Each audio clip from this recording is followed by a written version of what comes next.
Test সিরিজের ভরাডুবির পর one day সিরিজে তাসকিনের বোলিংয়ে দুর্দান্ত শুরু, তবে শেষটা শুধু হতাশাজনক নয় বরং লজ্জার। মাত্র ৫ রানে ৭ উইকেট। শেষ কবে কোনো দলের এমন ভরাডুবি হয়েছে তা খুঁজতে ঘাটতে হবে ইতিহাসের পাতা। শ্রীলঙ্কার বিপক্ষে রান তাড়া করতে নেমে মাত্র ১ উইকেটে ১৭ রান তোলে বাংলাদেশ। তরুণ ওপেনার তানজিদ হাসান তামিম খেলছিলেন দারুণ এক ইনিংস, তবে হঠাৎ নাজমুল শান্তর এক রান আউটেই পাল্টে গেল সব হিসেব। মুহূর্তেই টাইগারদের থেকে ম্যাচের নিয়ন্ত্রণ ছিনিয়ে নেয় স্বাগতিকরা।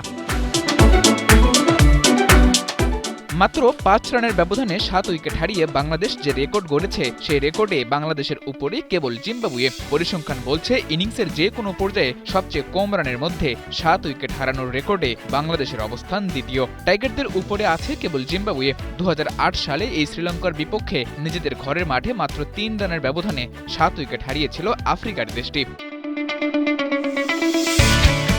কম রানে প্রতিপক্ষের ৭টি করে উইকেট তুলে নেয়া শ্রীলঙ্কার নামও আছে বাজে এই রেকর্ডে। ওয়েস্ট ইন্ডিজের বিপক্ষে মাত্র ৬ রানে ৭ উইকেট হারিয়েছিল লঙ্কানরা।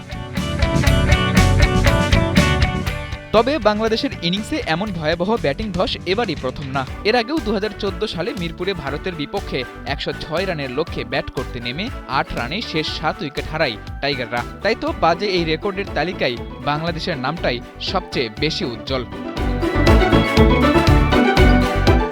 সাদাতুর রাফি, ৭১।